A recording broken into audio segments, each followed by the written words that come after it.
algunas versiones en la que mencionaba que principalmente en una edad corta, como recién nacido, no hace una mirada fija en lo que está a su mamá o a sus alrededores.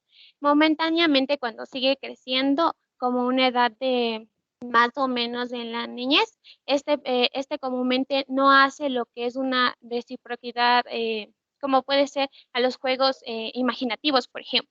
En este caso, no hace una interacción con las personas que están a su alrededor. Eh, Se mencionaba un ejemplo de que una madre está con un niño, pero el niño solo se enfoca en un solo objeto. Por ejemplo, si le llevamos a un lugar con muchos juguetes, el niño solo se va a enfocar en una cosa, en un objeto y solo en ese objeto fijo, no interacciona con las demás personas, ni siquiera les muestra algún tipo de interés mayormente y Sharon, momentáneamente, por favor. ¿sí? Lo que necesito es que me hables sobre las bases de los criterios. Es decir, cuando uno ve los criterios en el DSM, ve como tres áreas principales de dónde se Ah, presentan. No quiero síntomas, porque si vamos a este momento con síntomas o ejemplos, cómo se presentaría un autismo, tal vez haya unas 200 tipos de formas de presentación diferente dependiendo del grado, dependiendo de la intensidad, pero tenemos que saber las bases de cómo diagnosticar un autismo independientemente de su gravedad. Entonces, quiero saber sobre los criterios. Charo. así que eso ya iba. Bueno, momentáneamente tenemos lo que es la reciprocidad socioemocional. En este, por ejemplo, no se menciona un acercamiento tanto, se menciona un acercamiento social no anormal, al igual que en este forma se abarca lo que es una conversación entre interés, emociones o afectos entre las personas que le rodean. Comúnmente esto fracasa inicialmente, ya que no responde a lo que está a su alrededor con estas interacciones sociales. Ese sería un criterio, al igual que las conductas que son comunicativas no verbales en esta interacción social. Por ejemplo, tenemos una comunicación ya sea verbal o no verbal, esta va a estar baja, al igual que anómala, al igual como ya mencioné, el contacto visual comúnmente en estas personas no es muy presente, no está muy presentado, pero no en todos los casos.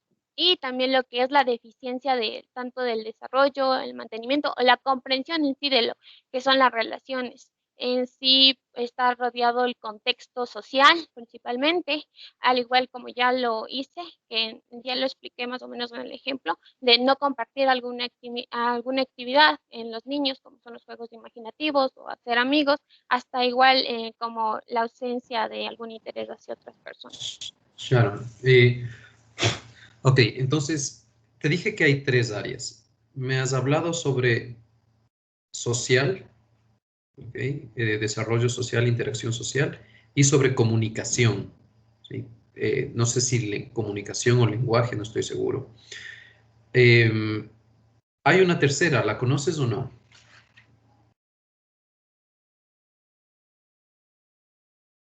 El,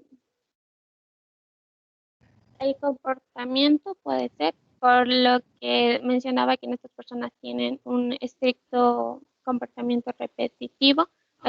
Mayormente tenían un estricto repetitivo y estereotipado de que mencionaba que hacían cosas y cuando no se les, no funcionaba, o sea, no hacían como el mismo alimento, la misma actividad, comúnmente caían en un estado de irritabilidad. Bueno, esto era más presente en los niños, según mencionaba. Eso puede ser el comportamiento. Ok. Em, ok. Sí, a pesar de que no está descrito como... Eso es el tercer punto. Se llaman comportamientos restringidos, ok, o conductas estereotipadas restringidas, que intervienen en varios aspectos. Tu respuesta sí estuvo relativamente completa, Shara. Ok. Otra pregunta, vamos a ver, por favor. Asimismo, las personas que... Baja la mano, Sharon. Las personas que les he comentado. Quisiera saber la diferencia entre un síndrome de Asperger y un autismo. Sandy. Sandy Puyutasig. Ya, en lo que refería a eso era, o sea, lo que la diferencia más significativa era el hecho de a cuánto tiempo se diagnosticaba, porque el Asperger en sí se podría Santi, diagnosticar, digamos, después de los... vamos a parar ahí. La respuesta es incorrecta. ¿Alguien más? Adriana. Ya, el trastorno del Asperger se distingue del trastorno del autista porque por la ausencia por la ausencia del retraso del desarrollo del lenguaje.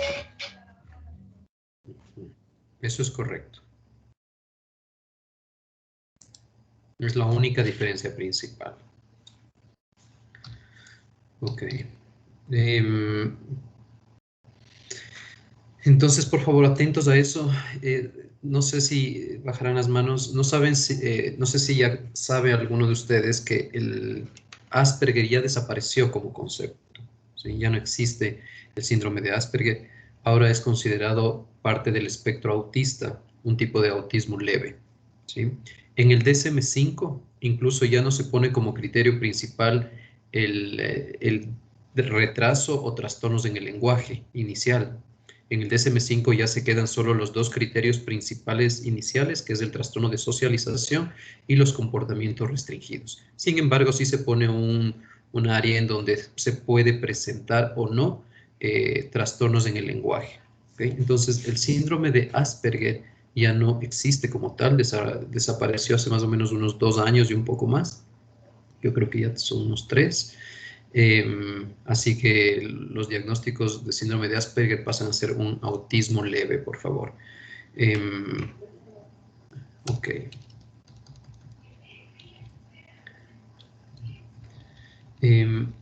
Sobre el retraso mental, por favor, no se olvide, ¿no? Un muchacho autista no es una persona con retraso mental. Ok. Vamos a ver algunos puntos, algunas preguntas me gustaría hacer sobre trastorno por déficit de atención e hiperactividad. Okay.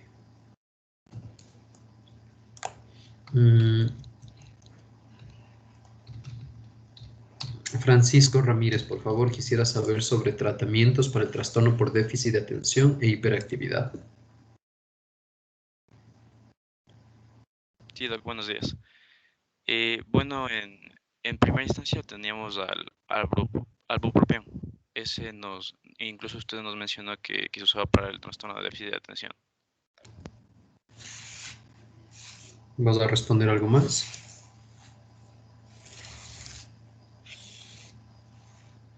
¿No? Sí, Okay. Solo me estoy acordando. Como sabemos, el bupropión es básicamente un antidepresivo. Se utiliza en estos casos y, bueno, se da más o menos hasta más o menos 400 miligramos al día en adultos, en el caso de adultos, y 150 250 miligramos en el caso de niños igualmente al día. Como sabemos, igual el bupropión no tiene tantos efectos adversos. Tiene algunos, pero no son tan graves como cefalea leve, náuseas e insomnio. También tenemos al Ritalin. Sí, al Ritalin, que pues este es un fármaco de liberación prolongada, se da una vez al día. Y eso. Ok. Tu respuesta es bastante insuficiente, Francisco. Los tratamientos, el uso de Wellbutrin primero no es aceptado por la FDA para el trastorno por déficit de atención e hiperactividad. Puede estar dentro del esquema, pero como una de las últimas opciones para tratar trastorno por déficit de atención e hiperactividad. ¿Okay? Las primeras líneas de tratamiento farmacológico para estos son los estimulantes. Dentro de ellos el principal, el metilfenidato, ¿okay? El cual se puede presentar como Ritalina de acción corta, que es en la mayoría de casos aquí en el Ecuador la que se utiliza, bastante económica. Se tiene que dar a veces hasta 4 o 5 dosis al día, no es una sola dosis. Últimamente hay, bueno, lo habitual en eso es dar unas 2 a 3 veces al día, pero hasta se puede dar 5 veces al día, la misma Ritalina. Y hay ¿qué es el metilfenidato, no? Y el metilfenidato también se lo puede encontrar de liberación prolongada, que se da una sola vez al día. Este es un medicamento algo nuevo aquí en el Ecuador. Algo nuevo me refiero en los últimos 10 años, pero sigue siendo algo nuevo. es bastante más costoso y se da una sola vez al día. ¿Sí? Vienen de 18 a 36 miligramos, mientras que el metilfenidato viene de 5, 10 y 20 miligramos. Aquí en el Ecuador solo hay de 10 y de 20 miligramos. ¿Ok?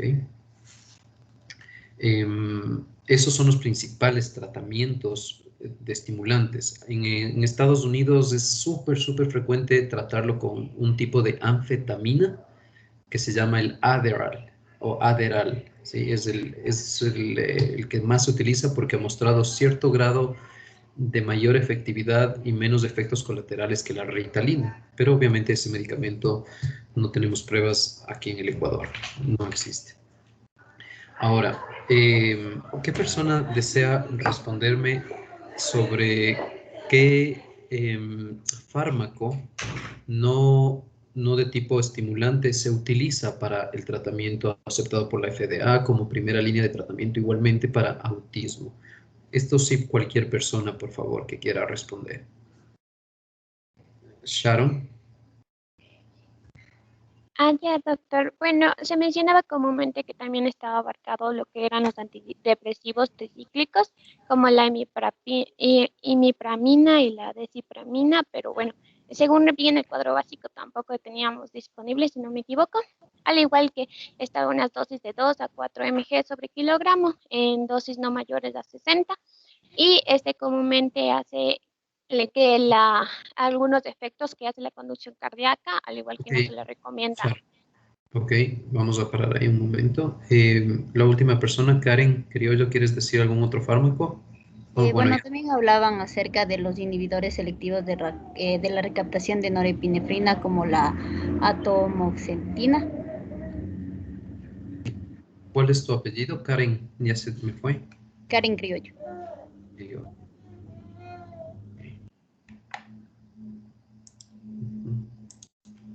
Ok, sí, ese es el medicamento correcto, por favor. No los antidepresivos tricíclicos, no los antidepresivos, no los inhibidores de la MAO, no clomipramina, no nada de eso. Todos esos son tratamientos de último, o sea, las últimas opciones que hay para tratar trastorno por déficit de atención y hiperactividad. Ni siquiera son aceptados por la FDA, ¿sí? El único antidepresivo aceptado por la FDA con muy buenos resultados, buenos estudios, es el que dijo Karen, es decir, el inhibidor selectivo de la recaptación de noradrenalina, la atomoxetina. ¿Sí? La atomoxetina, con su nombre único que todavía mantiene la patente, es el estratera, que vienen de 10, 20, 30, 40, 80 miligramos. Las tabletas, y la dosis suele ser 40 miligramos BID, es decir, una en la mañana y otra en la noche, es un total de 80 miligramos. Depende también del peso, eso es si hay mayores de 70 kilos, menores de 70 kilos, ahí se hace una diferenciación, ¿ok? Entonces, por lo tanto, tenemos dos tipos de medicamentos para tratar el trastorno por déficit de atención e hiperactividad. Uno, estimulantes, un grupo de fármacos estimulantes, y el otro, un antidepresivo. ¿Sí? Son los únicos dos áreas de tratamiento aceptado y con muy buena evidencia para esta enfermedad. ¿Okay? Una es la atomoxetina y por el otro lado en estimulantes tenemos algunos, pero los más relevantes tenemos el metilfenidato, ¿okay? Como Ritalina y el Adderall en Estados Unidos, a pesar de que hay algunas variaciones de estimulantes que no tenemos en el Ecuador, que también se incluyen aquí. Ok. Esto en relación al tratamiento farmacológico del trastorno por déficit de atención e hiperactividad. Ahora, ustedes escuchan probablemente a nivel social que al muchacho o al niño con déficit de atención e hiperactividad lo que se recomienda es más como darle más actividades. Hay miedo de una madre o de los padres en general en dar un medicamento a un niño tan pequeño, ¿sí? 4 años, 5 años, 6 años, hay como ese miedo de dar medicina y que tenemos que mejor darle más actividad, ¿sí? Ahora, ¿qué persona quisiera topar este punto? ¿Qué opinan del hecho de de que a un niño con hiperactividad, déficit de atención y hiperactividad, la mejor solución es darle más actividad, ¿sí? Más actividad física, que se canse, todos esos términos que se utilizan frecuentemente a nivel social. ¿Alguien quiere opinar? Independientemente del grupo. Byron, por favor. Byron, Sebastián. Ya, buenos días, doctor. Buenos Bueno, yo había leído que básicamente es una creencia errónea pensar que a un niño con hiperactividad se le debe dar más actividades para que se canse, se podría decir. Esta es una creencia errónea, ya que eso no funciona. Y básicamente debería funcionar únicamente con el tratamiento farmacológico y por todo lo demás el niño debería llevar una vida normal. Además que una vez aplicado el tratamiento farmacológico, el niño tiende a tener mejorías muy rápido, se pueden evidenciar cambios en los primeros días del tratamiento. Byron, ¿cuál es tu apellido que se me borró? Ocaña. Okay. Mientras responden, pueden dejar prendido, alzada su mano. Es preferible para saber quién está respondiendo, ¿ya? Ocaña, déjame ver. Ok, Byron, trata de seguir respondiendo para poderte calificar, ¿ok? A ver, en cierto sentido puede tener razón Byron, sin embargo también hay algunas circunstancias que se deben considerar. Muchos niños son diagnosticados erróneamente de trastorno por déficit de atención e hiperactividad, ¿sí? Entonces tampoco es, entre comillas, erróneo de una madre decir, yo no quiero darle medicina, yo quiero ver cómo va creciendo, qué es lo que va pasando con mi hijo, tal vez no sea, o etcétera. Entonces, no siempre es fácil diagnosticar problemas en la niñez. Recuerden que una persona que va a desarrollar trastorno bipolar a sus 24 años ya tuvo ciertas características prodrómicas en su niñez y en su adolescencia, como niveles de irritabilidad, problemas de concentración, etcétera. Es decir, puede no solo el problema de atención en sí puede ser un síntoma de otra enfermedad, ¿ok? Entonces, tenemos que tener mucho cuidado al momento de diagnosticar. Es bastante delicado el dar un diagnóstico en la niñez, ¿ok? Sin embargo, este diagnóstico es el más frecuente que se da en la niñez. La segunda parte de la respuesta de Byron también fue interesante. El hecho de que al momento de dar metilfenidato, tratamientos, la respuesta se ve súper rápido. No es como en la depresión que tenemos que esperar un mes probablemente para ver si es o no es, sino se ve una diferencia importante y rápida. ¿Qué significa eso? Que nos ayuda mucho llegar al diagnóstico el dar una prueba terapéutica, ¿sí? A diferencia de otras enfermedades psiquiátricas que esa no es la vía, pero aquí sí. Entonces, si tenemos un niño con probable diagnóstico de trastorno por déficit de atención e hiperactividad con sus síntomas, nosotros le enviamos a la madre, a los padres que le den ese tratamiento y le vemos después de una semana o de 10 días. Y si vemos una diferencia muy importante, vamos a saber que hay un diagnóstico claro de eso, ¿sí? De un trastorno por déficit de atención e hiperactividad. Entonces, ayúdense con la parte terapéutica para estar seguros si es o no es, ¿ok? Si ya responden, entonces no tienen mucho que pensar, no tienen mucho que analizar, simplemente van a mantener las dosis y encontrar una dosis adecuada para él. Y si en cambio no responden, tenemos que hacer unas pruebas extras para saber si eso ya es más del área de especialidad, de subir dosis, de subir a otro tipo de tratamientos, porque no todos los déficits de atención responden a las dosis bajas iniciales, ¿okay? La mayoría lo hace, pero hay un grupo pequeño que no. Ahí entraría ya más el tratamiento de especialistas. ¿Qué pasa igualmente a cualquier persona? ¿Qué pasa cuando no tratamos un trastorno por déficit de atención e hiperactividad? ¿Qué le pasa a este muchacho por lo general a futuro si no es tratado? ¿Okay? Por favor, vamos a ir con Eva Pacha. Decía que tiene mayor riesgo de tener adicción a drogas o a alguna sustancia. O sea, había mayor trastorno de aquello. ¿Algo más que conozcas sobre consecuencias de no tratar, Eva? También que el rendimiento escolar decía que era bajo, principalmente un 25% decía que podía perder el año. Además, es deficiente el logro en el trabajo o de ocupaciones que puede lograr. Y creo que eso. Ok, hablaste sobre drogas, escolaridad, universidad, trabajo, está bien. Y falta uno más, tal vez te acuerdas, que tal vez va derivado a estos otros dos factores.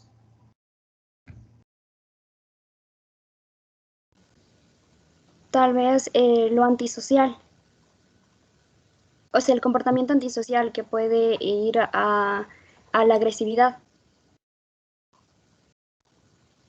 Ok, bueno, la tercera no estuvo muy bien explicado, pero en general los dos primeros que dijiste bastante bien, Eva. Es correcto el tema de que una persona sin un tratamiento tiene mayor riesgo de no completar sus estudios, es decir, de deserción escolar, perdón, bien dicho, deserción académica. Un porcentaje mayoritario de déficit de atención sin tratamiento no van a llegar a la universidad, van a salirse antes, etcétera. Eso es algo como tal. Y eso va a impactar directamente en su desenvolvimiento laboral. ¿Sí? Si llegan a trabajar, son personas que no mantienen sus trabajos, que mantienen solo por periodos cortos, etcétera. Y la otra área también es correcto sobre el abuso de drogas. El trastorno por déficit de atención e hiperactividad tiende a tener mayor riesgo de abuso de drogas y de conductas antisociales, como dijo, es decir, simplemente conductas que van en contra de la sociedad, maltrato físico, daño a la propiedad, etcétera. Hay mayor riesgo de todo esto, ¿sí? Entonces, por favor, atentos a ese tabú. ¿Quieres decir algo, Sebastián? ¿No? No, disculpe, se me alzó la mano sin querer. Ok. Igual las personas que si ya respondiste, ya puedes bajar ahí. Perfecto. Ok, entonces, atentos a estas consecuencias y para luchar adecuadamente sobre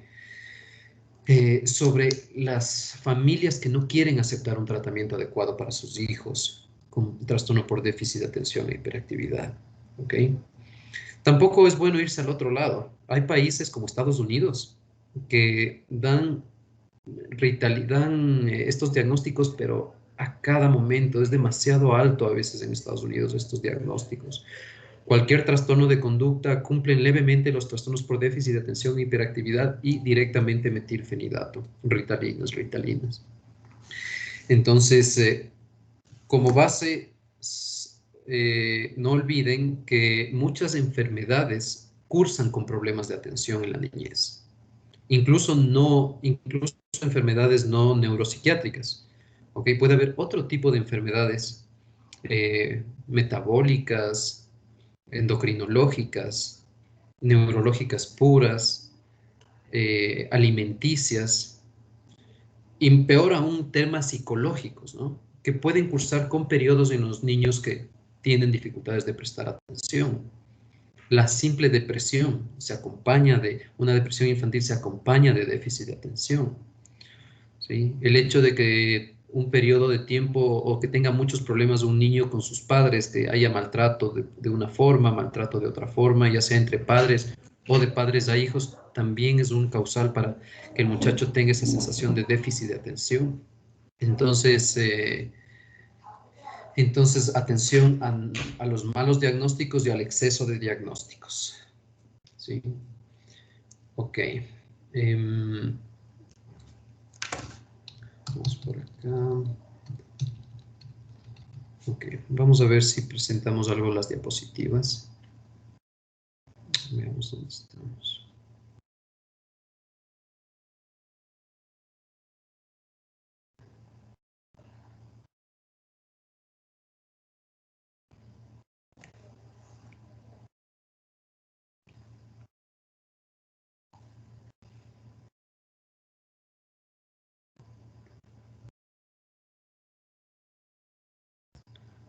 A ver, ¿qué pasó aquí?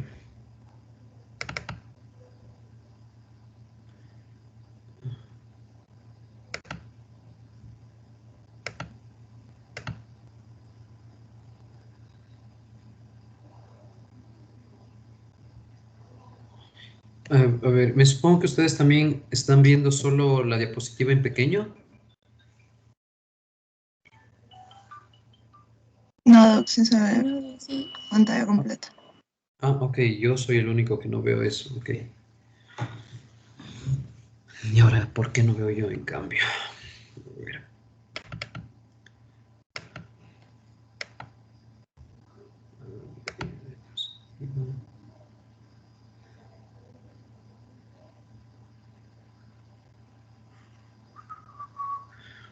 Bueno, yo no veo bien realmente, no importa. Vamos a ver. Ok, en general, vamos a ir pasando algunas diapositivas.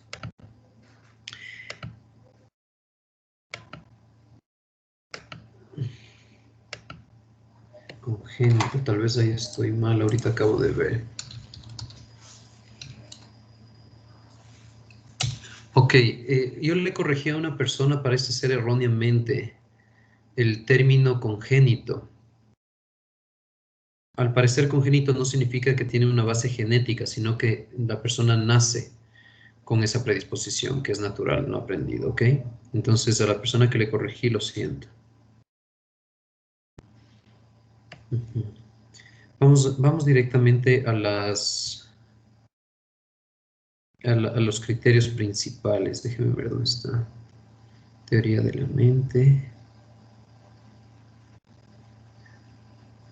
Bueno, antes de pasar a eso, tal vez estas áreas sí son algo importante sobre el autismo, la teoría de la mente y la teoría de la función ejecutiva. Uno de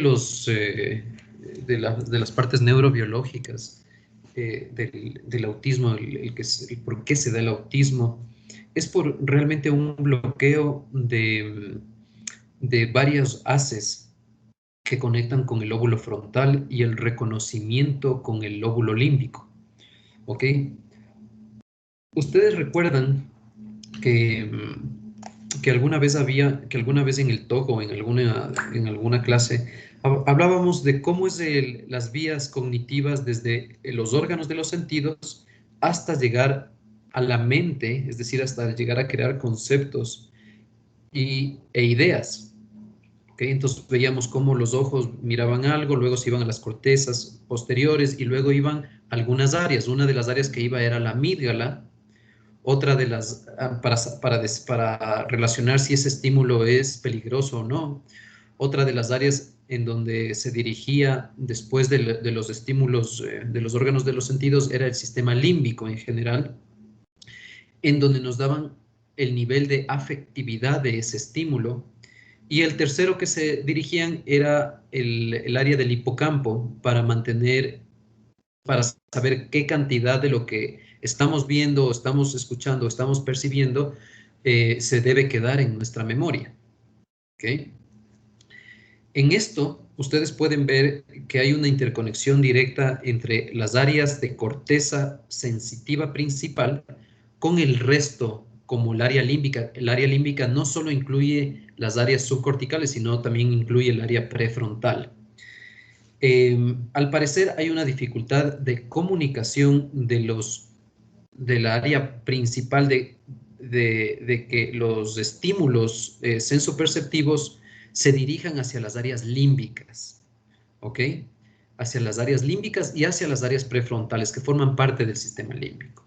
Es decir, una persona con autismo va a poder, el lloro de un niño que está al lado suyo, lo percibe perfectamente, tiene bien sus órganos de los sentidos, escucha cómo llora, ve sus lágrimas, etcétera, etcétera.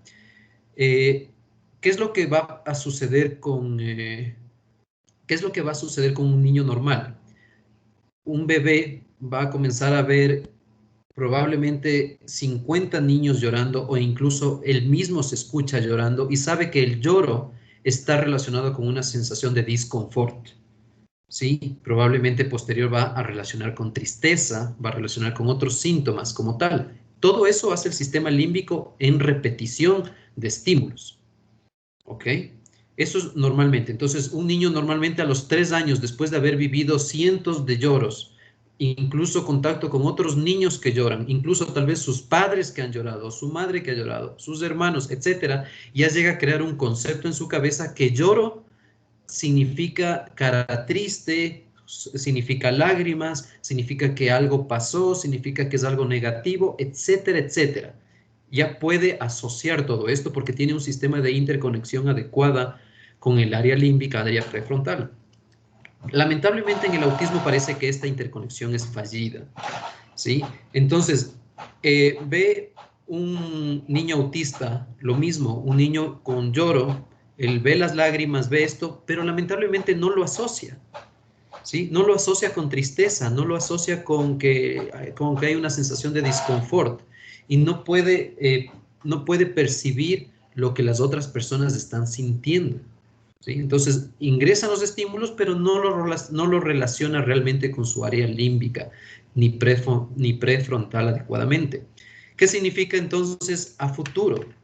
Que un niño autista, dependiendo del grado, va a ver a otra persona con una cara triste o va a ver con una lágrima y en realidad no sabe por qué está así, a pesar de que ha visto muchas veces lo mismo, a pesar que él mismo ha llorado. Pero esa persona no sabe, no entiende por qué está así, y eso a grado exagerado. Si vamos a pormenores, Se le perdón, está cortando mucho el audio. tal vez estoy alzando mucho la voz, ya me ha pasado en las citas, voy a bajar la voz. Sí, ya gracias. Sigue cortándose, aunque... Entiendo. A ver, vamos a... No, ¿saben? se le escucha, tal vez desde el internet de la compañera. Sí, Ella sí sí se se escucha bien, ¿no? escucha. Sí se la escucha.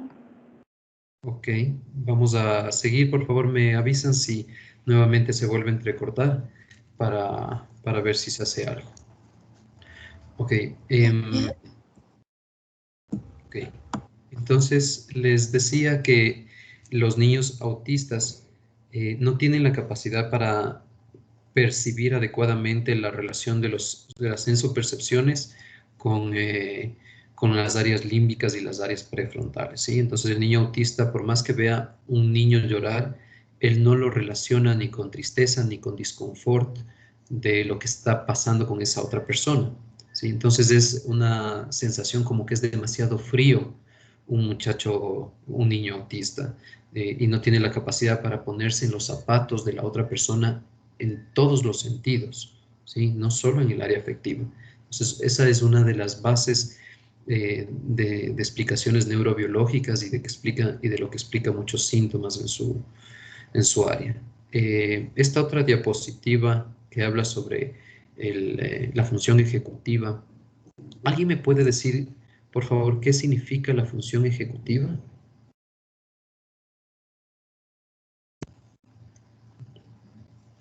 ¿Quién me puede decir lo que significa la función ejecutiva en el cerebro? ¿Nadie? Ok, Sandy, pues yo te sigo.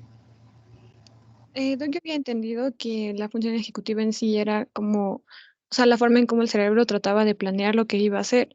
O sea, es decir, esa función de poder planear lo siguiente. Eso. Es correcto. La función ejecutiva es la capacidad de planificación tanto a corto plazo como a largo plazo, ¿sí? Deme un segundito porque se fue solista.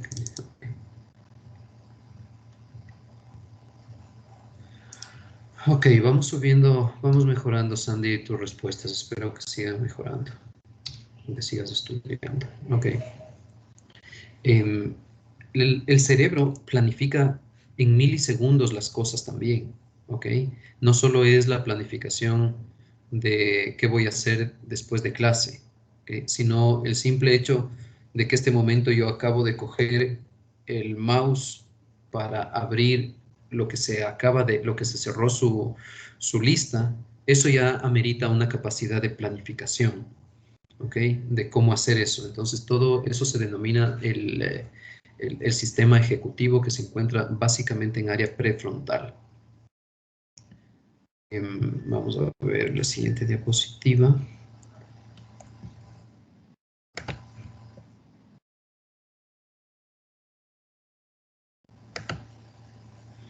Ok, ahí tenemos las tres áreas principales de los síntomas presentes en el autismo: lenguaje, restricciones sociales y patrones de comportamiento restringido. ¿Sí?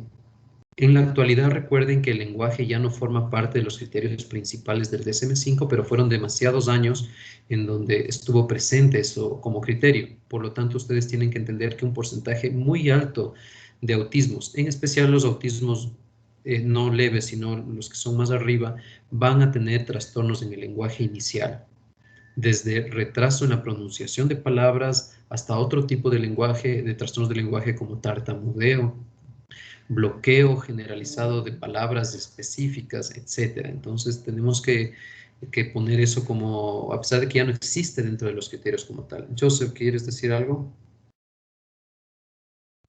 Sí, Doc, era en relación a la teoría que nos había nombrado sobre la afectación del sistema límbico y la parte prefrontal del cerebro. ¿Por qué sigue siendo una teoría? ¿Por qué no se ha confirmado alguna vía en específico como causa? Joseph, no he visto lamentablemente últimamente los metaanálisis relacionados con eso. Quisiera, sí sería bueno que si alguno de ustedes, y yo también ya debería comenzar a chequear seguro hay nuevos estudios de resonancia magnética funcional que se denominan las tractografías. ¿Sí? Antes no existía eso y las teorías que yo les estoy presentando ya tienen varios años de estar escritas como teorías y ya debemos tener más claridad sobre los trastornos neurobiológicos del autismo. ¿Okay? Eso significa que espero, les ofrezco para la próxima clase poder, yo sé responderte esta pregunta de mejor forma, y también les invito a ustedes chequear sobre estudios de resonancia magnética funcional en autismo, que debe haber bastante, en donde nos van a mostrar qué áreas de conexión intercerebral, intracerebral están más afectadas, ya con una evidencia más fuerte, ¿ok? Así que es correcta tu apreciación, Joseph. Ok, entonces seguíamos en los síntomas de lo que es el lenguaje, las restricciones sociales y los patrones de conducta restringidas. Todo va a depender del nivel de autismo, ¿sí? Realmente un autismo grave e incluso un autismo moderado no es tan difícil de diagnosticar, ¿sí? Realmente esas personas, peor, el autismo grave es lo que ustedes ven ahí se ve a veces en la televisión, que los niños que se están golpeando con la pared y están moviendo las manos y cosas como esas, casi no tienen lenguaje. Esos son los autismos graves, no es muy difícil diagnosticar eso. Pero lo que sí es difícil es diagnosticar, por ejemplo, los autismos leves, ¿sí? Y peor en el Ecuador, que tenemos un seguimiento bastante pobre sobre los desarrollos cognitivos de los niños, ¿sí? Nos focalizamos solo en talla, peso, los pediatras en ese sentido, talla, peso, cumplir ciertos periodos de lenguaje, de motricidad y eso, y en general el autismo no tiene una afectación en esos procesos. Entonces siempre va a ir donde el pediatra y le va a decir, está bien, está bien, está bien, está bien. Espere, espere, espere. ¿Ok? Entonces yo he tenido muchachos bueno, ya no muchachos, adultos de 25 años, a veces hasta de más de 30 años. Tuve alguna vez un adulto que había ido muchas veces al psiquiatra, diagnósticos desde depresión, etcétera, etcétera, etcétera, y termina siendo un autismo leve jamás diagnosticado. ¿Ok? Entonces no es tan simple estos procesos de autismo leve. Vamos a poner como ejemplos de cómo se presentarían los autismos en diferentes grados. Y antes de eso, pasemos este video. No sé si tuvieron oportunidad de ver ese video. Déjenme ver si les puedo compartir contenido. A ver, ¿dónde puedo? Screen. ¿Me confirman si están viendo mi computadora? Sí, doctor. Sí, doctor. Ok. Déjenme ver. No sé si hay que poner pausa en el... Voy a poner el video que tenía como ejemplo hace algunos años para que puedan ver todos.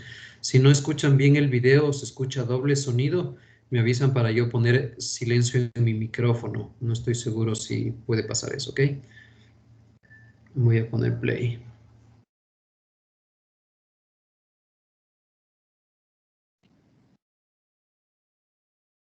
¿Se escuchaba bien?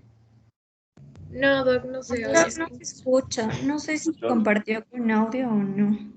Déjenme chequear.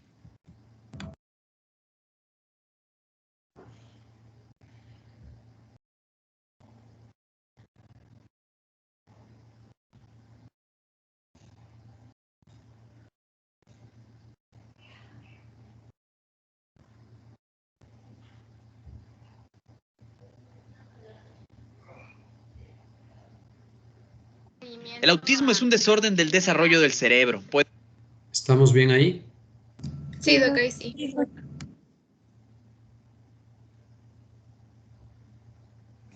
El autismo es un desorden del desarrollo del cerebro. Puede comenzar antes de los 3 años de edad y deteriora la comunicación e interacción social de quien lo padece, causando un comportamiento restringido y repetitivo. Se clasifica de diversas formas, ya que el desorden puede ser neurológico o psíquico. Es un desorden que se presenta más común de lo que se piensa. El autismo es un trastorno generalizado del desarrollo y se manifiesta en 5 subtipos, yendo del más leve, que sería el más funcional, como es el caso de Teo, a el más severo, que es pues un autismo profundo en donde la persona no sale de su mundo interior y donde a lo mejor no va a poder desarrollar muchas habilidades ni de integración ni de aprendizaje. El 20% de los casos en aproximado tienen retraso mental, lo cual obstaculiza el aprendizaje. En torno a este padecimiento es necesario tener más información, ya que aún no se determina qué lo causa, pero es importante estar al pendiente de las señales de alerta. Estas se presentan de los 6 a los 24 meses y son poco o nulo contacto visual, llanto constante, poco balbuceo, disminución del habla y apego inusual a objetos, entre otros. Los primeros signos aparecen entre los 12 y los 18 meses de vida. Cuando se hace una detección temprana, que puede ser alrededor de los 2 años y medio, pues el pronóstico es mejor. Sin embargo, desafortunadamente nosotros no hemos encontrado mucha recepción en el tema de la detección temprana y estamos haciendo diagnóstico temprano a los 4, a los 5 años, en donde realmente ya no es tan temprano. Es importante que a la primera muestra de señales se acuda con especialistas, ya que dependiendo del grado del autismo, el niño podría tener buenos resultados y podría llegar a una adaptación funcional en la sociedad. Y pues entre más temprano es mejor el pronóstico. Generalmente el niño va a poder desarrollar habilidades que le permitan una adaptación funcional, tomando en cuenta que el promedio de vida es normal. Es decir, la expectativa de vida en el autismo es completamente normal, entonces por regla natural pues se van a ir los papás antes. Y este es un tema de mucha preocupación para la familia, porque finalmente lo que a nosotros nos interesa, independientemente de que puedan lograr una carrera, que lo pueden lograr, o sea, hay personas de alto funcionamiento que pueden lograr una carrera profesional, pues en el tema los chicos nos interesa que tengan habilidades para la vida, que puedan ser autónomos, que puedan vivir ya sea en una comunidad o por su cuenta, pero de la manera más independiente posible. Este es un padecimiento que se presenta más en niños que en niñas, del cual un 17% fue en niñas y un 82% en niños. Para California, Alejandro Sevilla.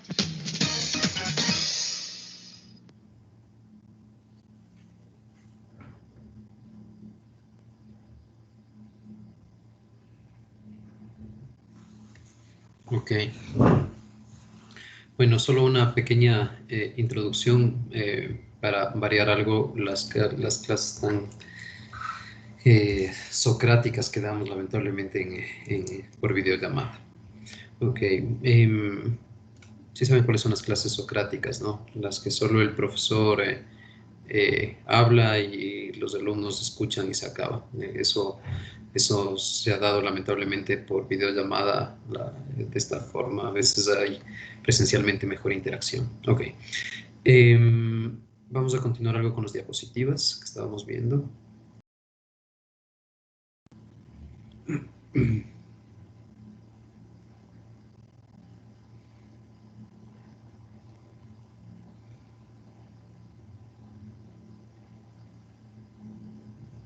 Listo. Entonces, aquí en estas tres áreas estos tres grupos va a depender de la edad.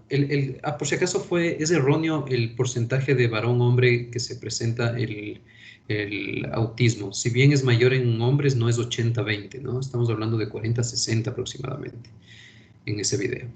Ok, entonces, el lenguaje estos tres áreas van a depender nuevamente de los grados de eso y a la edad que se presenta. No son los mismos signos a los 5 años que un bebé de 1 año y peor aún un muchacho de 15 años con autismo en estas áreas. Entonces, si vamos más o menos como ejemplo, si tenemos un bebé de 1 año y medio de desarrollo, ¿cómo se va a presentar si en este niño tenemos un autismo moderado? ¿Okay? Vamos a presentar un autismo grave y un autismo leve. Okay, un autismo de 1 año de edad grave en un bebé de 1 año. Lenguaje. Un bebé, a pesar de que no pronuncie palabras, tiene un sinnúmero de expresiones mímicas en su rostro. Los padres, no sé si hay padres, seguro debe haber alguien en el grupo que ya sea padre, puede recordar cómo era su bebé en los primeros meses de edad, ¿ok? Desde la forma como lloraba o cómo veía a sus padres, cómo se quejaba cuando el pañal estaba cómo se queja cuando tiene hambre, cómo le da risa cuando ve algo moverse a su alrededor, etcétera. Esos son lenguajes mímicos que el bebé presenta. Todo eso se bloquea en un autismo grave, ¿ok? Es decir, se le presenta, por ejemplo, algo de colores, los clásicos juguetes que tratan de llamar la atención a un bebé y va a ignorar este tipo de estímulos visuales, auditivos, ¿sí? O si coge de alguna u otra forma, no va a reaccionar ni con sonrisas, ni con una sensación de sorpresa cuando se presentan este tipo de estímulos. Eso en relación a el lenguaje mímico, ¿sí? Tampoco el lenguaje verbal, todos los balbuceos que emiten los bebés van a estar restringidos, van a ser en menor grado y con respuestas inadecuadas para lo mismo, ¿ok? En las áreas de restricción social, bueno, en las áreas de restricción social tiene que ver más o menos lo mismo. No podemos diferenciar tanto estas tres áreas en un bebé de 1 año, ¿sí? Entendamos esos puntos. Pero las restricciones sociales se refieren a que no demuestra un abrazo a la madre. Los bebés desde muy pequeños ya pueden demostrar cariño hacia sus padres o sensaciones de disgusto específicas hacia el ambiente que les rodea. Un bebé de 1 año puede coger diferentes aspectos, puede golpear la mesa, jugar, llamar la atención, la forma como come, puede golpear con las manos sus alimentos y reírse, etcétera, etcétera. Todo eso significa interacción social adecuada. El niño con autismo grave no podría presentar estas características. Patrones de comportamiento restringido. Esto se refiere a un niño de 1 año a que no tiene una respuesta normal ante lo que se esperaría que que se calme. Vamos a suponer que un bebé llora, todos los bebés lloran. Por lo general se suele saber, o las madres suelen saber por qué. En los niños con autismo, los muchachos pueden tener lloros incontrolados que no sabemos por qué. Lo que se sabe es que ellos en su sistema nervioso necesitan tener un tipo de como rutina específica y que a esa edad no comprenden ni ellos, ni los padres, ni nada. Y la única forma de presentar como molestia es el lloro. ¿Okay? Entonces, vienen lloros incontrolados que no se entienden la causa del por qué. Cuando ya van creciendo un poco más estos niños con autismo grave, vamos a suponer a los 3 años de edad, un autismo grave no va a haber presentado ya a esa edad, el desarrollo del lenguaje va a estar cero, nulo. ¿Okay? Entonces ahí ya comienza a haber una búsqueda incesante de respuestas en los pediatras, en los neurólogos, de por qué no llora, de por qué no habla, de por qué no emite sonidos, porque ya esperaríamos que a partir de los 2 años ya comienza a desarrollar el lenguaje de forma abierta. Pero un autismo grave no va a presentar emisión de lenguaje. Restricciones sociales muy graves. Un niño de 3 años tiene ya sus compañeritos, sus primos, sus propios padres, tiene sus juguetes que juegan entre ellos, hace juegos interactivos, etc. Un autismo grave, todo esto está bloqueado. Es un niño que pasa en su cama, bueno, ya vamos a ver los movimientos posteriores, que son los patrones restringidos y movimientos estereotipados. Va a ser un niño que puede coger tal vez un juguete y no lo utilice como juguete, sino comienza a golpear el piso. En cuestiones de comportamientos restringidos, no va a ser un niño que juegue de una cosa, que salga a caminar afuera, que se ría, nada de eso es un autismo grave, sino está bloqueado y va a tener, es que ni siquiera hay comportamientos, porque no hay comportamiento, en él hay directamente, ¿cómo se denomina esto? Conductas estereotipadas. Las conductas estereotipadas se refieren a movimientos del cuerpo, movimientos de mano, golpearse a sí mismo con las manos, golpear paredes, mantenerse en posiciones fijas demasiado tiempo. Entonces ese es un autismo grave. ¿Ok? Si les llevamos a este mismo niño a los 10 años, 15 años, muy poco se va a haber podido lograr desarrollar este muchacho. Por más que ya haya sido diagnosticado autismo desde muy pequeño, el grado de autismo grave hace que haya mucha dificultad en la intervención terapéutica. ¿Sí? Cada vez se investiga más de eso. En el Ecuador tenemos mucha falencia. No hay un centro solo de autismo que nos ayude a una estimulación continua. En otros países se logra identificar cuáles son las áreas más graves y se da como ayudas electrónicas que pueden ayudarle a disminuir la falta de estímulo que llega al cerebro en el autismo. ¿Sí? Esa interacción entre los lóbulos que hablamos. Pero igual suele ser de muy mala respuesta el autismo grave. A los 15 años se espera un muchacho que jamás entró a la escuela, o está en una escuela especial con mucha ayuda, tienen que ayudarle a ir al baño, tienen que ayudar, tal vez siga con pañal, imposible que sea autónomo, etc. Estamos hablando del autismo grave y que por la falta de estímulo finalmente desarrolla un retraso mental al mismo tiempo. ¿Ok? Recuerden que muchos retrasos mentales no nacen, sino se va formando su retraso mental por la falta de estímulo, como por ejemplo los sordomudos. ¿Sí? Los niños que nacen con una sordera más una dificultad en la visión, nacen sin visión, van a desarrollar un retraso mental grave. No porque esté mal el cerebro, simplemente porque no tienen estímulos que formen su mente.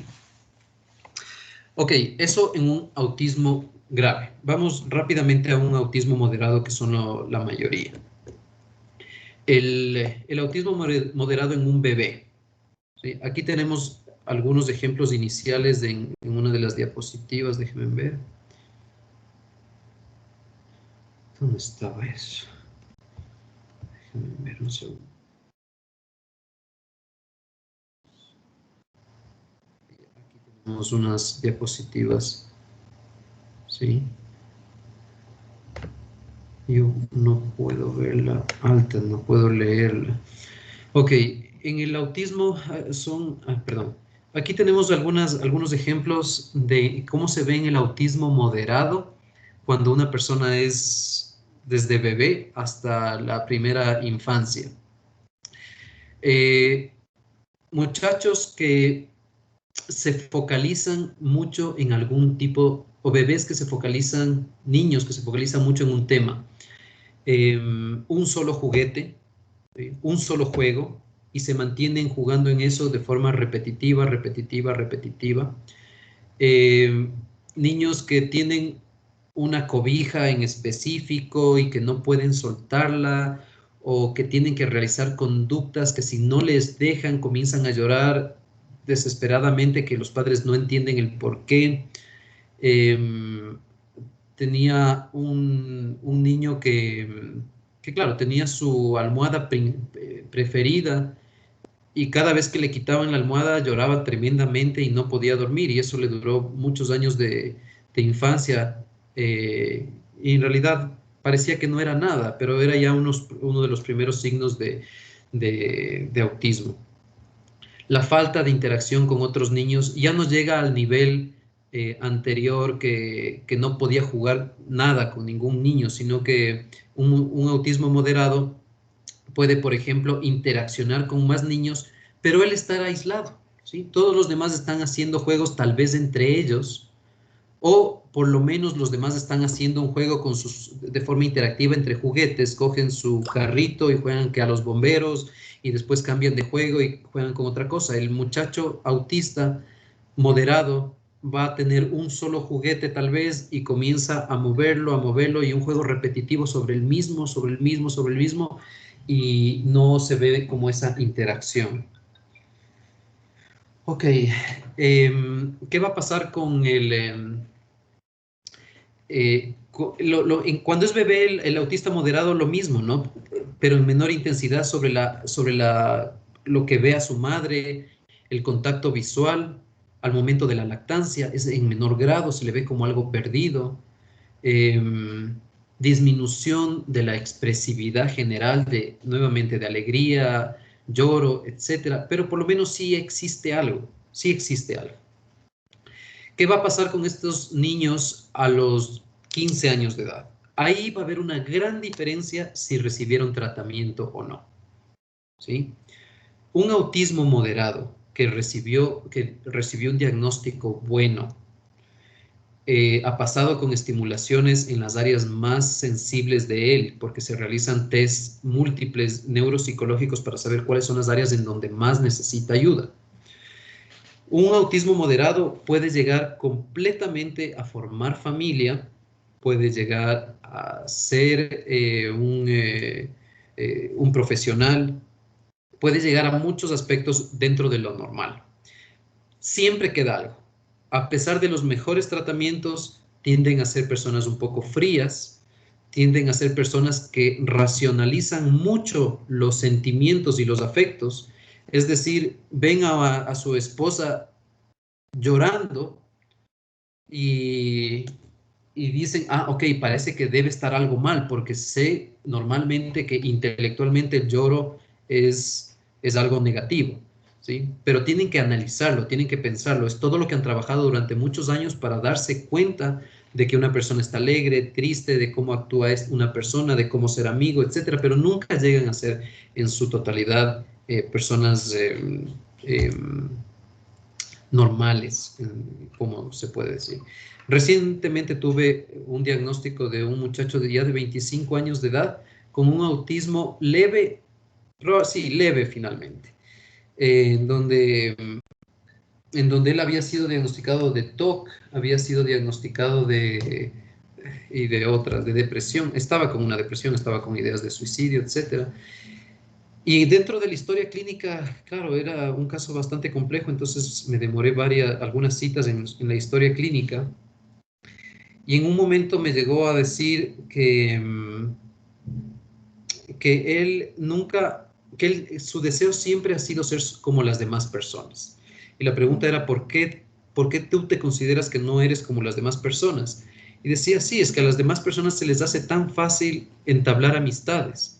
Cogen, hablan y de repente ya están reunidos en grupo y yo no puedo, decía, yo no puedo, nunca he podido, nunca, y siempre he tratado, siempre he tratado. Entonces, uno tiene que ahí descartar un montón de cosas, desde personas que son simplemente tímidas para ser amigos, que son nerviosos, trastornos de ansiedad, fobia social, etcétera. Pero en realidad no había una fobia social en él, no había un daño, un miedo a ser amigos, sino que no sabía cómo hacerlo.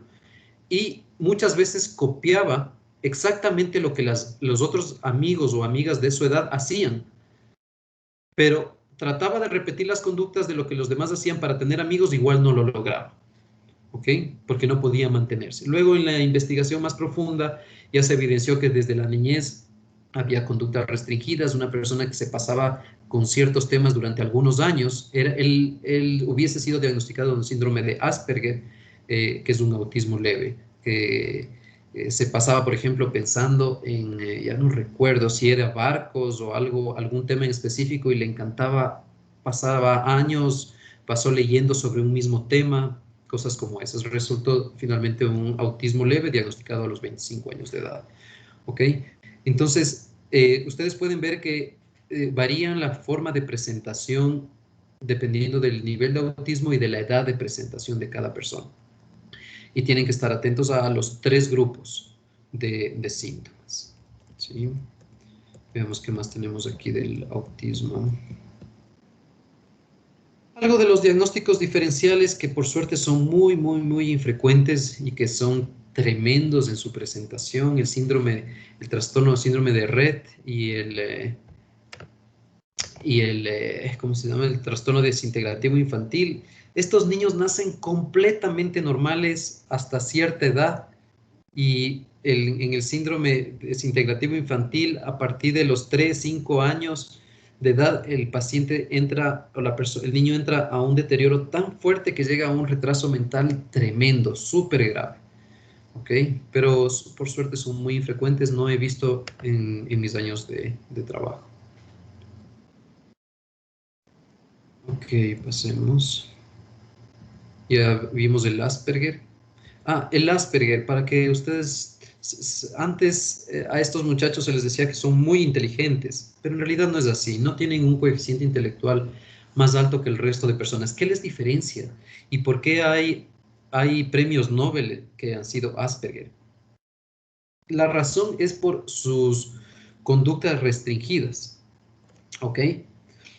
Eso significa que estas personas tienden a concentrarse muchísimo en un tema, ¿ok?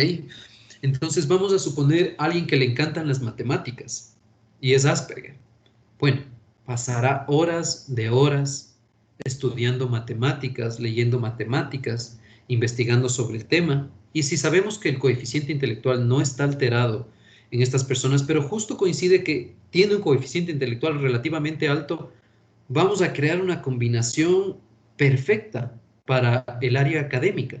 Una persona que pasa estudiando y concentrado y que le hace sentir bien un solo tema y aparte un coeficiente intelectual. Vamos a crear una mezcla gigantesca y son los premios Nobel Asperger, que existen algunos, ¿sí? De forma especial, pero eso no significa que el Asperger tenga una probabilidad más alta de un coeficiente, una probabilidad de tener un coeficiente intelectual más alto.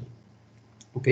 Sería como que cualquiera de nosotros sin tener Asperger, por alguna razón nos encanta una sola cosa, ¿sí? Y vamos a suponer que nos encanta el ajedrez, ¿ok? Y vamos a pasar horas de horas de horas. Estoy seguro que a los 25, 30 años de edad vas a ser un muy, muy buen ajedrecista, ¿sí? No vas a tener amigos, bueno, si eres Asperger, no vas a tener muchos amigos, no vas a tener esposa, no vas a tener esto, pero eso sí eres súper buen ajedrecista. Eso es el Asperger. Okay, vamos a pasar a las siguientes diapositivas. ¿Cómo se trata el autismo? El autismo no tiene tratamiento farmacológico ni cura, pero pueden mejorar bastante con terapias neuropsicológicas en su proceso, ¿no? Dependiendo de eso. Estamos un poco atrasados, yo creo que ya vamos a pasar a déficit de atención e hiperactividad. Todo lo que sea, si ya sabemos las áreas, las tres principales áreas donde se afectan estos muchachos, y ahí es donde se tiene que trabajar. Mejorar su interacción social, ayudarles que mentalmente entiendan lo que son las relaciones sociales, cómo interactuar con otras personas, cómo evidenciar la tristeza, cómo evidenciar la ira, cómo evidenciar eso, terapias de formas de caras, se les presenta caras y se les dice esto es esto es este otro, etc. Vamos a pasar a retraso mental.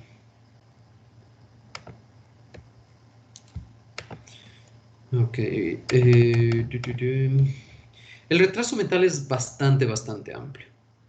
Sí, déjenme ver acá. Vamos a sacar un poco a dejar de presentar.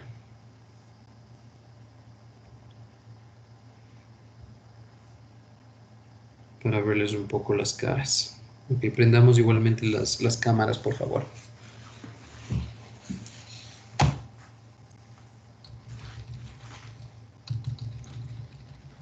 En pediatría ustedes van a ver alguna área en donde se habla sobre retraso mental. Si han escuchado el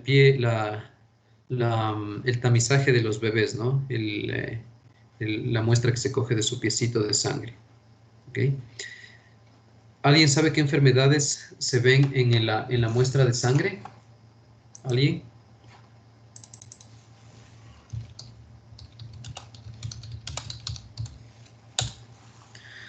Bueno, hay muchas enfermedades metabólicas. Dentro de ellas están, por ejemplo, ya pasamos Génesis. A ver, di Génesis, ¿qué quieres decir? No, Doc, o sea, me refería a que son 4 las enfermedades principales que se busca en el tema del tamizaje neonatal del pie derecho, que son la hiperplasia suprarrenal, también el hipotiroidismo, la fenilcetonuria y me parece que también es la galactosemia. Eso, Doc, nada más.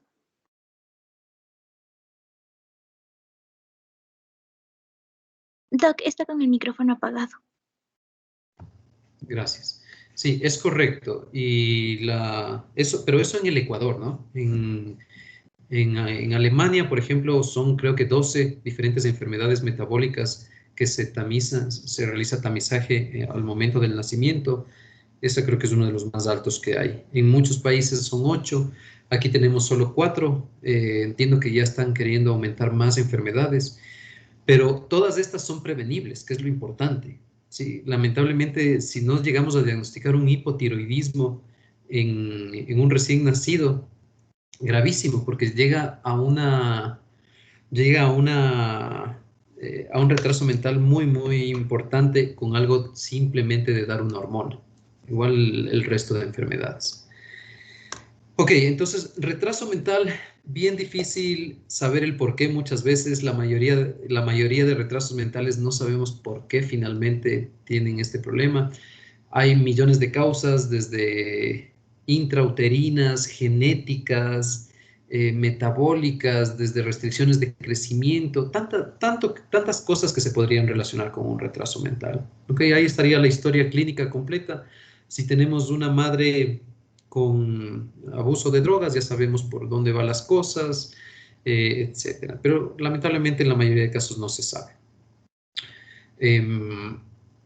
¿Cuál es el examen que nos permite medir el nivel de retraso mental? ¿Quién responde?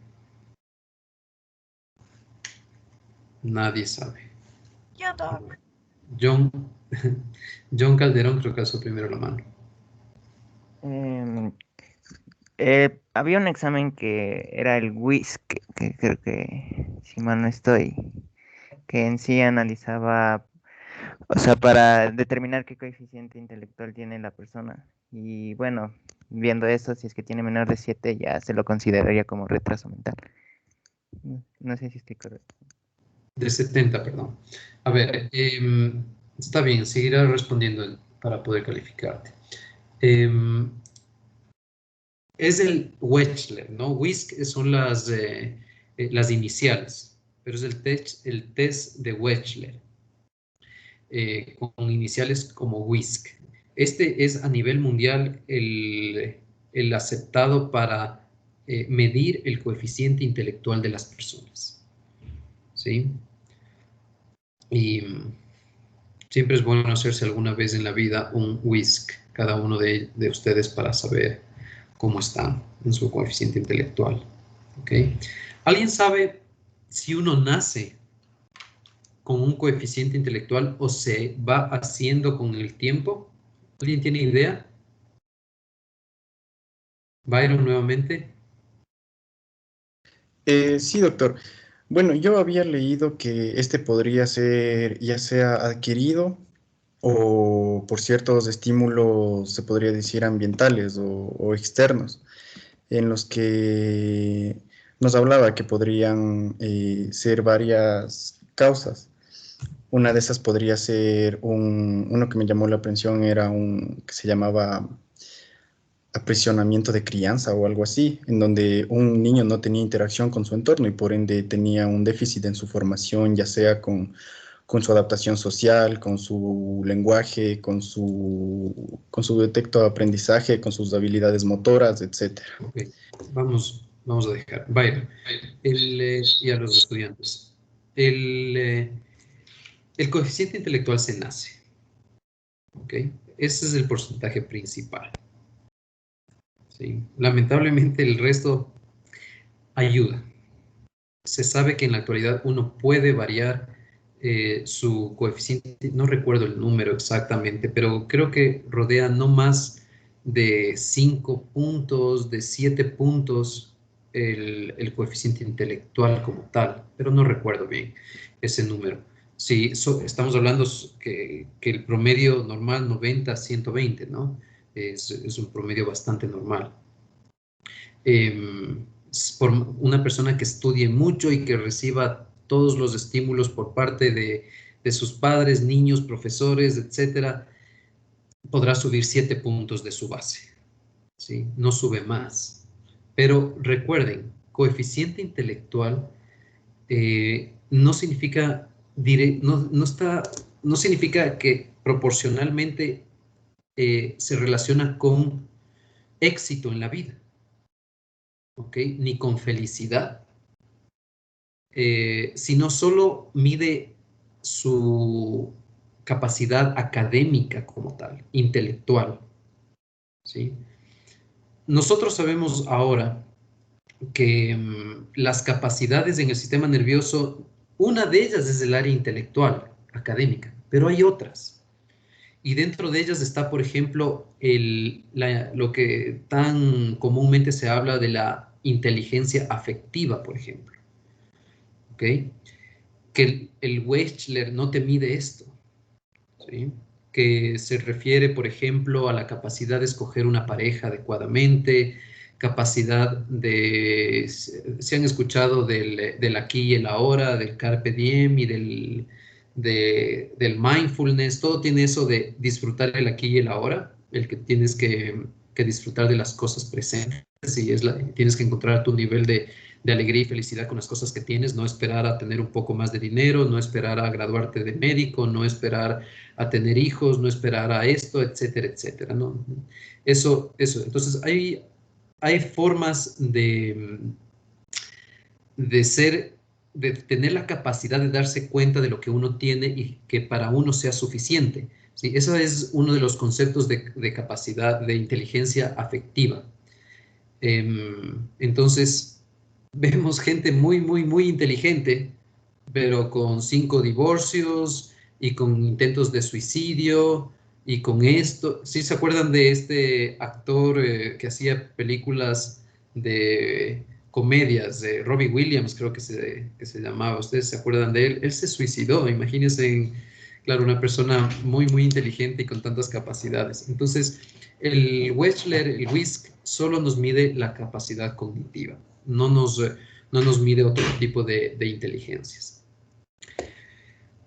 Ok, entonces, después de eso, ustedes tienen que recordar nuevamente que los extremos son fáciles de diagnosticar cuando ya estamos con, no retrasos mentales, hasta el retraso mental leve es fácil diagnosticar. Si nos vamos a los limítrofes, ¿sí? Es decir, entre 70 y 90. Eso se denomina inteligencia limítrofe. Son los que no son considerados retrasados mentales, que feo que se oye esa palabra, y tampoco son considerados normales, de 90 a 120.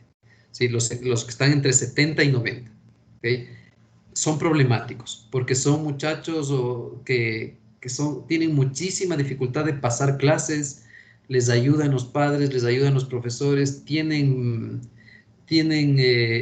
ayuda extraacadémica, se jalan los años, problemas por un lado, problemas por el otro lado, y no tienen diagnóstico, ¿ok?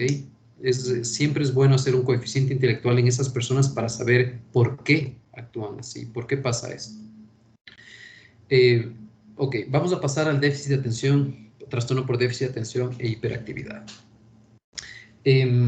Antes, cuando las clases eran presenciales, había casos que eran súper fáciles de diagnosticar eso. Nuevamente nos vamos, ¿no? A lo mismo. Déficit de atención de hiperactividades intensos, no hay dónde perderse. ¿Sí? Entra a su consulta madre y paciente y niño y no deja ni siquiera ser evaluado. Mientras la mamá habla, está saltando en los muebles y te está pidiendo el esfero para dibujar y te dice, dame esto, y habla alto el niño y molesta y molesta y molesta durante toda la consulta. Entonces, claro, ya ahí está ya la respuesta de los déficits de atención e hiperactividad altos. Entonces, ahí así se presentan la mayoría en realidad.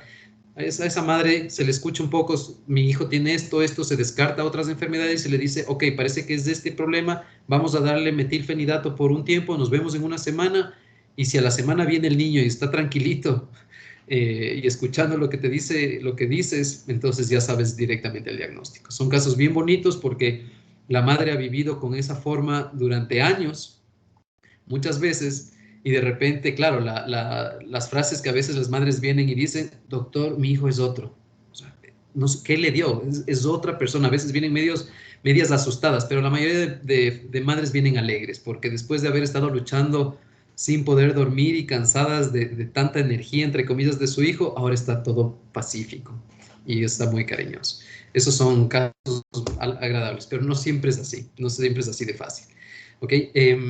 Entonces, en los déficits de atención un poco más complejos, con dificultades diagnósticas, aparte del área terapéutica y de la historia clínica de la madre, tenemos que hablar con otras personas. ¿Cuáles son esas otras personas? Escuela, jardín, personas que les cuidan, etc. Indispensable. Ahí vemos los diagnósticos. ¿Ok? Entonces, atentos a que un trastorno por déficit de atención e hiperactividad moderado, leve, tiene que ser las demás áreas evaluadas al mismo tiempo. Se tiene que ver la posibilidad que el profesor acuda a la consulta para que nos diga, y en el peor de los casos que nos dé un informe. ¿Sí? En la actualidad ahora con esto del Zoom seguro va a ser más fácil, porque antes era como que pedíamos la presencia del profesor. En un futuro lo más probable es que tengamos simplemente una videoconferencia con el profesor y se acabó durante la consulta para que nos puedan decir. ¿Okay? Entonces, ¿qué es lo que va a ver el profesor? No se queda en su asiento, se levanta, un poco malcriado en ese sentido, pero no con problemas de conducta. Recuerden que uno de los diagnósticos diferenciales más difíciles en estos muchachos son los problemas de conducta o los trastornos de conducta versus un trastorno por déficit de atención e hiperactividad. ¿Ok? Entonces, si el profesor me dice, sí, es un muchacho súper malcriado, molesta a las demás personas, no hace lo que le digo porque raya los cuadernos y coge y bota papeles a sus amigos, ok, cuidado, parece problema de conducta. ¿Sí? Pero si el profesor al momento de la descripción me dice, sí, en realidad no hace los deberes, siempre presenta atrasado, presenta con borrones, y cuando yo le estoy viendo en clase se levanta, está hablando con el amigo de al lado, pero nadie se queja de que está haciendo daño a las demás personas. No se están quejando de que está siendo malcriado en el hecho de irrespetar las reglas, ¿ok? De irrespetar las reglas y de provocar daño a sus amigos o a la propiedad física o cosas como esas. Esos son más problemas de conducta. Si es un muchacho que no presta atención, se le pierden sus esferos, se le pierden se queda viendo a la ventana de repente, o hay un mosco al lado, se queda viendo una pared y lo que está escrito en el pupitre y se perdió de lo que decía el profesor, ya sabemos que va más por un trastorno por déficit de atención e hiperactividad que un trastorno de conducta. Ok. El tratamiento. A pesar de que... Adriana. Sí, Doc, tengo una pregunta. En el déficit de atención e hiperactividad, el niño, aparte de ser hiperactivo en sí, también puede ser agresivo. ¿Es normal que puede ser agresivo con las otras personas por su hiperactividad? A pesar de que no forma parte de los criterios diagnósticos la irritabilidad, sí puede haber una tendencia a la agresividad, pero no forma parte de lo principal en este muchacho. Si tenemos un niño que solo es agresivo, bien difícil el diagnóstico, porque ustedes van a ver, si ya leyeron bien los criterios de depresión, bipolaridad, esquizofrenia, psicosis de diferentes tipos, trastornos de ansiedad, etcétera, etcétera, etcétera, siempre hay una capita abajo donde dice, en niños se puede presentar solo con irritabilidad, ¿sí? Y si no lo han visto, chequen nuevamente los criterios DSM-4TR o DSM-5. Abajo siempre una parte donde dice, la gran mayoría de trastornos afectivos, la gran mayoría de psicosis, la gran mayoría de depresiones, de ansiedades, es un área donde dice, en niños se puede presentar solo con irritabilidad, ¿okay? Sin necesidad del resto de criterios. De ahí que cuando viene un motivo de consulta de un niño de 6 años de edad y dice, mi hijo pasa irritable, es medio agresivo con sus compañeros, etcétera, ahí es cuando digo, qué vaina, esto me va a tomar horas la evaluación, ¿ok? Y es así, porque cuidado con la irritabilidad. Ok. Tratamiento. Nuevamente, por concepto es de por vida. Es extraño pensar eso, pero por concepto, al parecer es de por vida el déficit de atención y hiperactividad. En la práctica, eso ya sale del nivel de evidencia, recuerden los niveles de evidencia, decir en la práctica, a pesar que no he leído últimamente mucho sobre tratamientos a largo plazo, la historia de los tratamientos. Pero sí, hay personas que necesitan un periodo de unos años de tratamiento con estimulantes y después se suspenden. Una de las diferencias es si el muchacho recibió un buen tratamiento psicológico concomitante. Si recibe un buen tratamiento psicológico, va a tener mayor probabilidad que cuando se suspende el tratamiento ya no vuelva el problema del déficit de atención e hiperactividad. ¿Ok? Pero si alguna vez tienen una pregunta y les dicen cuánto tiempo se necesita tratar a un niño con déficit de atención e hiperactividad, entre comillas, es de por vida. ¿Sí? Pero no siempre pasa eso. Ok, vamos a ver, otros problemas de la niñez y la adolescencia que no les mandé a estudiar, pero se suelen presentar. Cosas comunes, encopresis, ¿sí? Enuresis nocturna principalmente, encopresis nocturna. La enuresis puede ser simplemente un síntoma o un signo de otra enfermedad, que hay que estar atentos. Se puede presentar en muchos problemas. También puede ser simplemente un proceso relativamente normal que no se asocia a una enfermedad, sino problemas de comportamiento, de educación de los padres, como generarle miedos en las noches, o problemas en el sueño, muchas pesadillas, cosas como eso puede a veces presentarse con enuresis. Tratamientos de la enuresis. Encontrar la razón de la base de eso. Pero si no la hay dos formas. Una medicina, ya no me acuerdo, creo que era un inhibidor de la vasopresina, la desmopresina, creo que era, para disminuir la producción de orina durante la noche. Y la otra es una campana que se pone al muchacho que cuando comienza la micción suena, ¿sí? Se ponen los pañales, se ponen eso. Lamentablemente nunca lo he utilizado. Eso solo la leí cuando estudié fuera. No sé si hay ni siquiera en el Ecuador, pero en realidad eso es lo que dicen los libros. En copresis, ese es un tema un poco más complejo porque tenemos que ver si la parte física está normal en el muchacho. A veces se tiene que incluso realizar medidas de presión del esfínter anal para saber si hay problemas y obviamente evaluar todo el tracto gastrointestinal para saber si hay temas de constipación crónica, el Hirschsprung, que es un problema de conductividad eléctrica en el sistema gastrointestinal de los niños.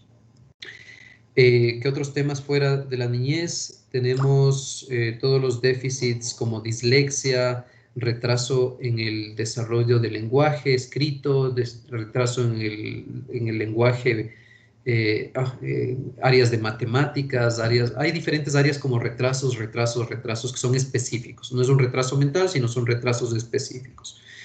Lo importante ahí es identificar. ¿Sí? Hay niños que les va mal en el colegio y ha sido porque tenían una dislexia, ha sido porque tenían un deterioro, un retraso específico en el reconocimiento de números, un retraso específico en el reconocimiento de ciertas letras, que no es dislexia, sino solo retraso en el reconocimiento. Todo eso es importante estar atentos a que se puede presentar en un niño que tiene problemas académicos y no nos damos cuenta. Es por algo de eso, ¿ok? Maltrato, bueno, algo de maltrato ya vimos ¿cómo se llamaba? En todos los trastornos no es conversivos, sino facticios. Ya vimos eso. Algo legal, ok, para que sepan, si ustedes ven un niño maltratado en urgencias, es su deber comunicar, que si consideran que es maltrato, ¿no? Si viene con maltrato físico, peor si es violación y ese tipo de cosas, ¿no? Y viene traído solo para que le atiendan las heridas. Es su deber comunicar a la DINAPEN. Si no lo hacen, ustedes están cometiendo un delito por omisión y pueden ser llevados a juicio penal por no hacerlo. ¿Sí? Entonces, toda persona menor de 18 años que viene con estas características a un servicio de atención médica y ustedes se dan cuenta y no comunican, entonces forman parte de ese riesgo. Así que atentos en esa parte legal. Ok, muchachos, creo que hemos cubierto los casos principales en áreas de niñez. Preguntas, dudas sobre lo que hemos hablado el día de hoy. José, por favor. Doc, había leído que las benzodiazepinas empeoran los síntomas en los niños con trastorno por déficit de atención e hiperactividad. Y no sé por qué. Es correcto, pero el volumen. Pero no solo no solo en déficit de atención e hiperactividad. Las benzodiazepinas se suele contraindicar en menores de edad. No siempre. A veces sí se pueden utilizar. Esto se da se denomina una respuesta, no recuerdo el nombre, pero es una respuesta anómala a benzodiazepinas, que en vez de tranquilizarles, les estimula. ¿Ok? Y la razón de por qué es peor en el trastorno por déficit de atención e hiperactividad es porque en realidad el problema de déficit de atención e hiperactividad no es por un exceso de actividad cerebral. Es lo contrario, es por un bloqueo y una disminución en ciertas áreas de funcionamiento cerebral que, entre comillas, inhiben otras áreas.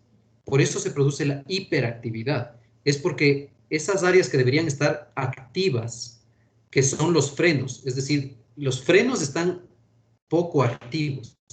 ¿Me entienden? Cuando nosotros damos benzodiazepinas, de lo que están poco activos los frenos, le bajamos más los frenos. O sea, le disminuimos más la capacidad de no frenar. Por eso las benzodiazepinas son peores. De ahí que el concepto de estimulante se da al hecho de que estamos estimulando los frenos. ¿Ok? Por eso las benzodiazepinas no son adecuadas en trastorno por déficit de atención y hiperactividad, pero en general en los niños no se debe dar benzodiazepinas. Maite, por favor, Gómez. Doc, sí, esto me pregunta, bueno, en sus diapositivas había una imagen que era de Forrest Gump, la película. No sé si usted ha visto.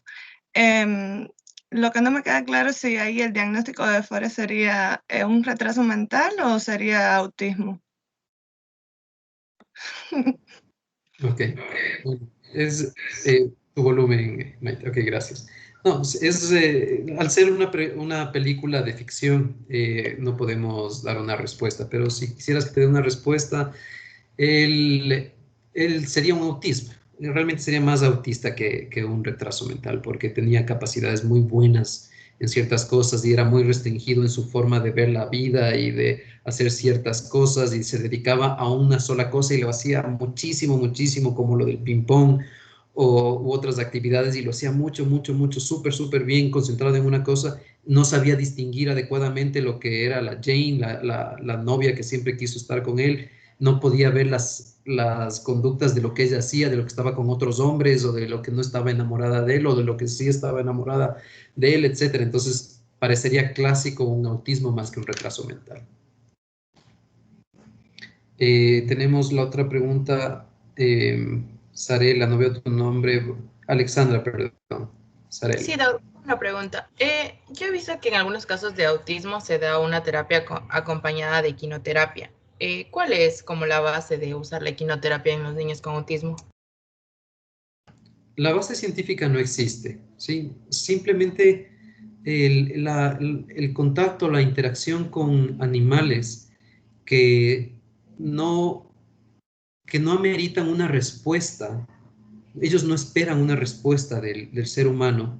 Parece ser que es una de las claves. Es decir, cuando tú trabajas con un psicólogo, con una psicóloga o con otro ser humano, el otro ser humano está esperando una respuesta tuya, ¿sí? Y reacciona ante tus niveles de alegría, de felicidad, etc. El animal no. El animal simplemente está ahí y no espera una respuesta tuya, por lo tanto le hace sentir al autista como tener una sensación de paz al interaccionar con animales, ¿ok? Es decir, si me entienden ese punto, el perrito que tienen a su lado está bien junto a ustedes y juguetón, por más que ustedes estén llorando, por más que ustedes estén tristes, por más que ustedes no quieran hablar, los animales están ahí presentes. Pero se sabe que algo ayuda. No, tampoco es relevante, pero se sabe que algo ayuda. Tenemos a Michelle, por favor, la pregunta. Doc, una pregunta. Usted dijo que en el autismo moderado las personas sí podían llegar a desarrollar como que su vida normal, o sea, marital y todo eso, pero se supone que estas personas, o sea, no, como que no conectan sentimientos. Entonces, ¿cómo es el proceso de enamoramiento o qué es lo que ellos sienten para poder estar con una persona? Bueno, esa pregunta es un poco ya mucho más subjetiva y va del hecho a que uno a veces dice, hijo de madre, ¿cómo se llegó a casar esa persona? Y sin ser autista o sin ser esto, si era tan problemático, tiene una forma de ser tan extraña. Y la base es en que para todo roto hay un descosido, y a la final uno puede tener muchísimas capacidades y estar súper bien en ciertas cosas y no se llega a casar, y otras personas sí. Ese tema es más subjetivo. La base es que incluso si se llega, pueden llegar a tener una vida. No va a ser la más sana, no va a ser tan sana, no va a demostrar muchos sentimientos y cosas, pero a la final podría llegar a tener una familia. Va por ese lado. Ok, Ana Castro. Doc, una pregunta igual en cuanto a la parte del autismo. Yo he escuchado que muchas veces se les restringe ciertas cosas en la dieta. Algunos pacientes no pueden, o sea, les dicen que no deben comer gluten, por ejemplo. Y yo conozco un caso de Un niño al que la mamá, por ejemplo, al momento de viajar, llevaba inclusive los utensilios de cocina, porque decía que le habían restringido hasta en ese aspecto, que tal vez esas cosas también empeoraban su estado. ¿Eso en qué medida es verdad y qué tanto deben ser y restringirse la madre en esa alimentación de, por ejemplo, nunca darle nada que tenga ciertos componentes? Qué bueno que preguntaste eso, Ana. Y sí, sí hay una evidencia, no es relevante la respuesta, en algunos pacientes es más fuerte que en otras, pero sí, se puede ver y se puede hacer pruebas no solo de gluten, sino de caseína, ¿ok? Son los dos componentes clásicos en la dieta de niños con autismo, la restricción de componentes de caseína y de gluten. Ahí tienen que ver ustedes la lista de todo lo que viene con caseína y todo lo que viene con gluten para saber la respuesta. Nuevamente va a la relación metabólica con el cerebro y la inmunidad. Hay un círculo bien fuerte en ese sentido de inmunidad, metabolismo hormonal, gastrointestinal también, y cerebro. Y se sabe que ciertos metabolismos del gluten, problemas de asimilación, pueden finalmente empeorar el autismo. ¿Okay? Pero por ahí va. Se debe hacer pruebas de dietas restringidas de caseína y gluten. Sandy, Uyotasig.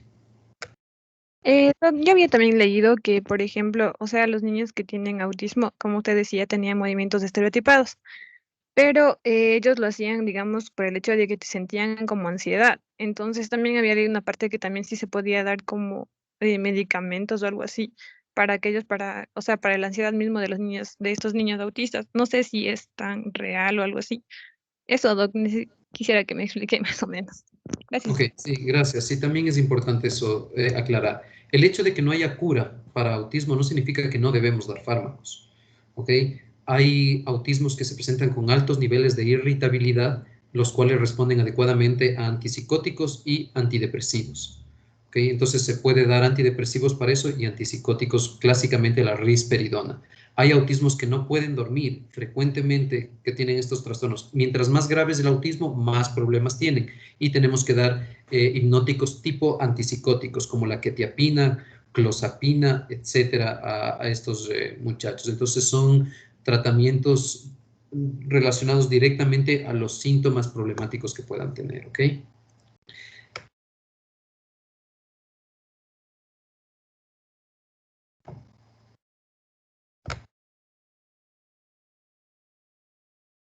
Doc está con el micro apagado. Alexandra, ¿alzaste la mano?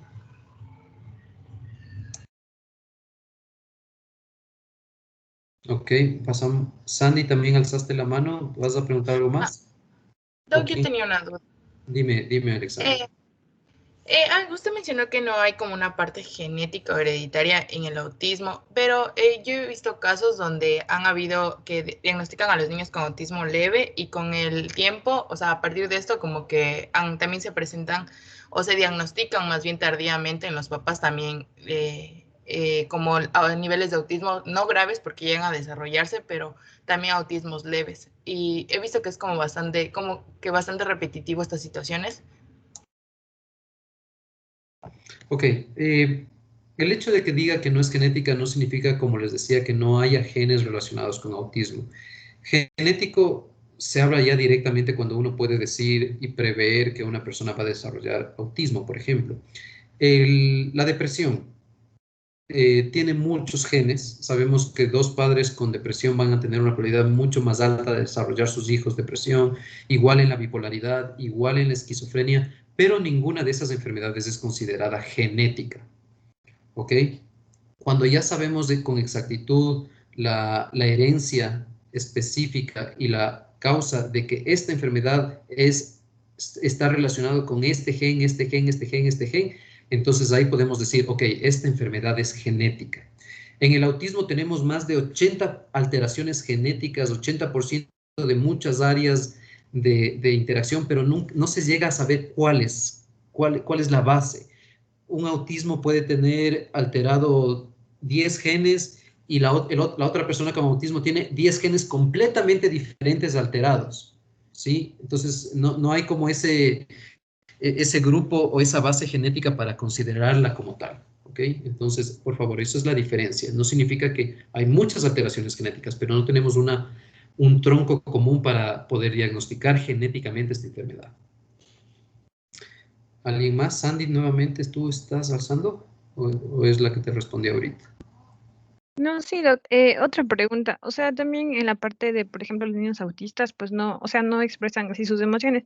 Pero en el caso de que, por ejemplo, sean niños abusados, o sea, sería también o sea, otro modo de expresión, porque, por ejemplo, los niños normales, digámoslo así, pues se expresan como un abuso en sus imágenes, en sus dibujos. Pero ¿sería entonces la misma expresión que va a tener un niño autista o sería diferente?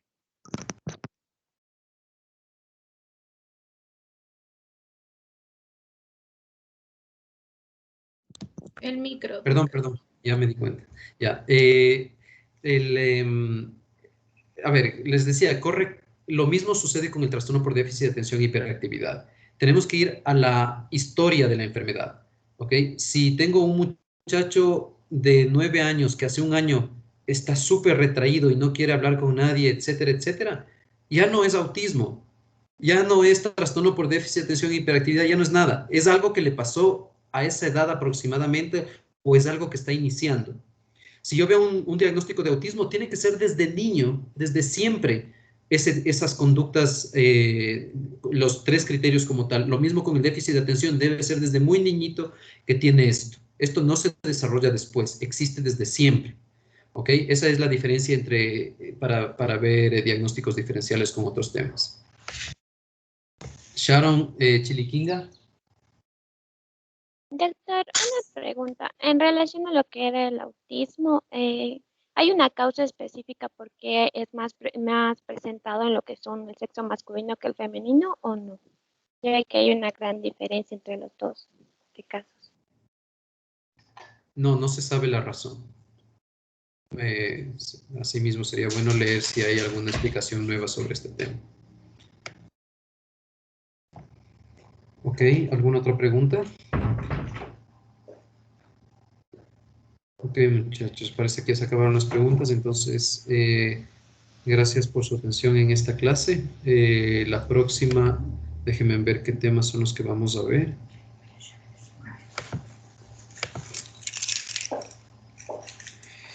Trastornos alimenticios, demencias y delirium. Okay. Tenemos entonces anorexia, bulimia, trastorno por atracón, trastornos alimenticios no especificados, trastornos alimenticios.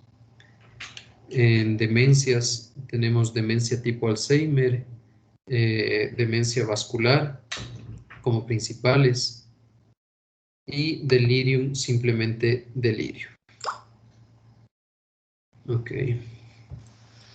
Eso es lo que vamos a ver la próxima clase, ¿sí?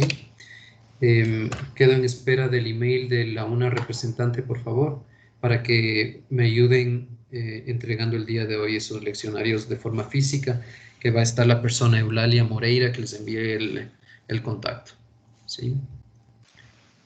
Listo, muchachos, nos vemos entonces. Pero antes de salir de la clase, sí. Por favor, sí sería tan amable de enviarnos los representantes las notas que tal vez tendríamos hasta ahora o los puntos que tenemos para ver qué chicos podrían actuar más las siguientes clases para las preguntas de inicio. A ver, les voy a decir este momento a las personas que necesito que comiencen a actuar más, por favor, veamos. Vamos a hacer actuación leve, actuación moderada y actuación importante. Actuación leve, Vanessa Lima. Leve, Juan José Torres. Moderada, Sharon Chiliquinga. Moderada a importante. Leve, Andrés Navarro. Leve, Mariuri Payes. Moderada a importante, Adriana Pozo. Importante, de forma alta. Sandy Puyuta, siga, a pesar de que actuaste de mejor forma en esta clase. Moderada, moderada e importante. Francisco Ramírez. Leve, Marco Rogel. Leve, Roosevelt Trujillo. Leve a moderada, Gabriela Villegas. Leve, Jessica Shunio. Leve, Marilyn Ayala. Leve, moderada, Angie Basurto. Leve, John Calderón. Leve, Dayana Casco. Moderada a importante, Stephanie Coello. Leve a moderada, Vallardo Fuentes, Vallardo Sebastián Fuentes. Moderada, Sofía Riera. Leve a moderada, Gabriel Tirado. Leve, Génesis Vaca. Listo. Esas son, por favor, las personas. Ok. ¿Alguna otra cosa? Disculpe, Doc, y a los que no nombró. Están con mejores participaciones, tal vez hayan participado una. Eso no significa que no deban, no, tienen obviamente que leer todos y esas personas tienen que tratar de esforzarse para mejorar las participaciones en clase. ¿Ok? Listo, muchachos. ¿Algo más? Creo que no. Ok, entonces nos vemos el próximo jueves, si no hay ninguna novedad. Y nuevamente